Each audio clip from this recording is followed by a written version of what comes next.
Welcome to the Whiskey Vault. I'm Daniel. I'm Rex. He's level 3 whiskey sommelier, and I'm. He's a mooch. I have an existential crisis apparently. All right, we got the MB Roland. I've heard of MB. Have we not had? Yeah, MB? we've had MB Roland. Okay. And every time I try MB Roland, I like it more. And every time I think I need more MB Roland in my life, I'm hoping this is no different. Now sometimes. It's not been my favorite thing. Magnificent Bastard Roland? So there's two. These were both dropped off at the same time, and two Magnificent Bastards gave us the same bottle. Okay. So one is Chris Smallwood. Chris Smallwood! James Ballou, you Magnificent Bastards!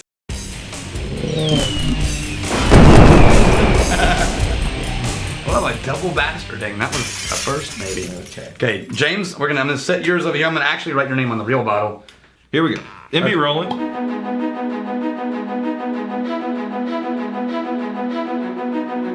Okay, someone commented in one of the comments about how your slow-mo pours aren't working until you're spilling half of it. I know. Just ask, what's his name? Right. Well, the thing is, some of these are really expensive whiskeys.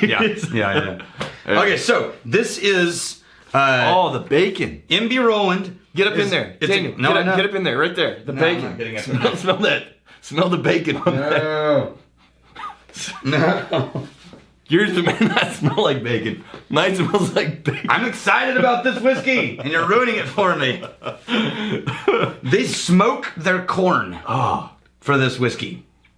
They smoke their corn, then they distill that mash bill, and then they age it in used barrels instead of new barrels. Oh, man. The meaty, savory smoke. And it's 55.3%. It's barrel proof. Damn. I'm really excited about this. Mash bill is 45 corn, 17 rye, 33 dark fired corn. I hope the taste lives up to the nose. Which means they're at 78% corn. Nice. And 5% malt. This should have been, whenever we did, I think it was yesterday. And the guy was asking about Smoky American. Smoky American. Like, there's relatively few Smoky American whiskeys. This smells amazing. Relatively few. And I can't mention so. You know what this reminds me of? I figured it out. Street corn. You know when you go to restaurants and you get that charred street corn with the butter salt? Black and slightly blackened because it's been sitting on a grill. Here's what I think's happened. I shit thee not. I think Daniel has seen a couple of posts, maybe a few comments, talking about how we're traded places. We're talking about how the mooch is giving the Somm a run for his money. Yeah, and I'm trying to regain my. I think that's exactly what's happening. Now he's like, like full throttle Daniel Somali. Go, son of a bitch. But it is street corn. Okay, I have another gear. We'll go. You want to go? We'll go. The taste. Roasted by a gentleman named Jeff. No, come Not on. Jeff. This is authentic. Jeff called in stuff that day. This is Jorge. Jorge. This is Jorge San Antonio. Oh, yeah? He's street corn. Riverwalk, man. Mm-hmm. Yeah. Damn Jorge, bringing the damage. It's obviously a weeknight, though. This is not a weekend. It's a crisp fall afternoon. A young couple in love. Is this your extra? You want to go? We're going. We're going. You've turned into my version of the Game of Thrones. Alright, so what I'm getting on the nose, all of those things. I don't know what to do with this. This is one of the more complex American spirits I've tried in a long time. There's so many things going on in here. I feel like it would take me a while to really get a handle on it. I have first impressions, right, but I feel like if you asked me 30 minutes into sipping, I would have very different impressions. The smoke on the nose, you're not disappointed on the taste. Mm-hmm. Bam, it's right there. But then there's this... It's first. Yeah, there's this sweet thing that floats up above everything, and then it dissipates, and then you're left again with the smoke. Yeah, so it's beginning and end smoke. Right. And then there's a sweetness that smells up. I want to figure out what that sweetness is. In the middle of the beginning and end. Actually, the sweetness... The second sip, I was acclimated to the sweetness. Yeah, now it's more smoky. The second sip, it was just a dryness that, But dude, this is... Ooh. Ooh. This is the best thing I've ever tried from MB Roland. No, like Isla drinkers, if you want to, try an American smoke. A corn-based version. This is not scotchy, peaty. This is not that kind of briny, Not at all. savory.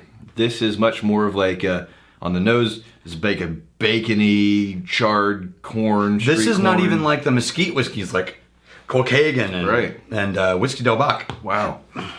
Wow, but you need to like smoke before you get into this. I'm a fan. This is dominantly smoked. I just did a sideways look and to the camera. Chad. I'm not sure what to do with it. No, like 1,500%. Yeah. 1,500%, where it's just right there. I don't know where that came from. That's a gift right there. Yeah. That's a gift. We got Chris Blue. Is there a link between whiskey and Facebook? I've noticed everyone in this Whiskey Tribe Facebook group also has Facebook.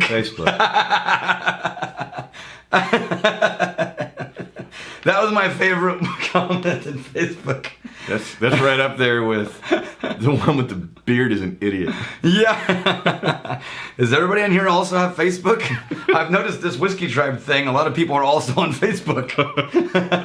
Eli Michael Cook got rear-ended while doing some kung fu. Oh, but this is a PSA. Got a full spread trying to find what I enjoy. No bottles were harmed. Yes. And so they got thrown.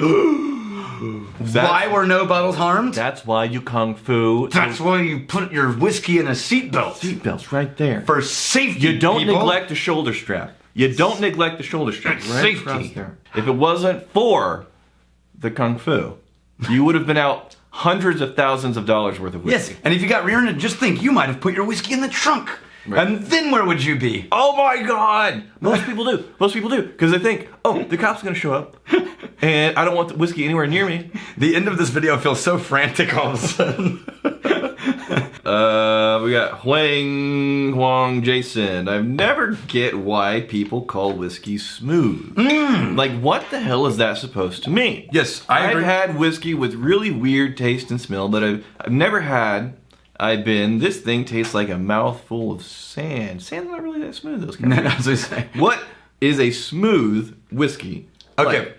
so I love this because a lot of people shit all over people who are just like, oh, it's smooth. Yeah. Because they feel like it doesn't mean anything. And we don't. We don't care. Because everybody has to start somewhere. And if they're not ready to start picking out and differentiating different flavors and notes that they're getting, really the most basic thing is this level of alcohol so intense that it burns, or is it mellow enough that it goes down easy and there's no sharp, bitey, aggressive flavors? So that's part one of a two-part situation. Part one is if you're not acclimated to alcohol, nothing's going to taste smooth. It's all just going to taste like alcohol. What is this? If you are new to whiskey, all you're going to taste is alcohol burn. And nothing will be smooth no matter what we pour you. If you have had enough whiskey that you're now acclimated to the general feeling and the burn of alcohol, the smooth factor comes in when there's a higher quantity of oils in the whiskey, typically. Which means an oily whiskey will give you the feeling that it's rounded and not spiky and rich, which your brain will translate to, ooh, that's really smooth as it goes down. That being said, when people are super, super new, Yeah, never gonna happen. well, I've watched some people drink a whiskey that are brand new, and I'm not talking about how new they are to them, but they're incredibly inexperienced and they're drinking something cask strength, and you can tell they're struggling, and they I don't expect them to give me notes or anything, but they feel compelled. They feel like they have to say something. Go, oh yeah, that's pretty smooth.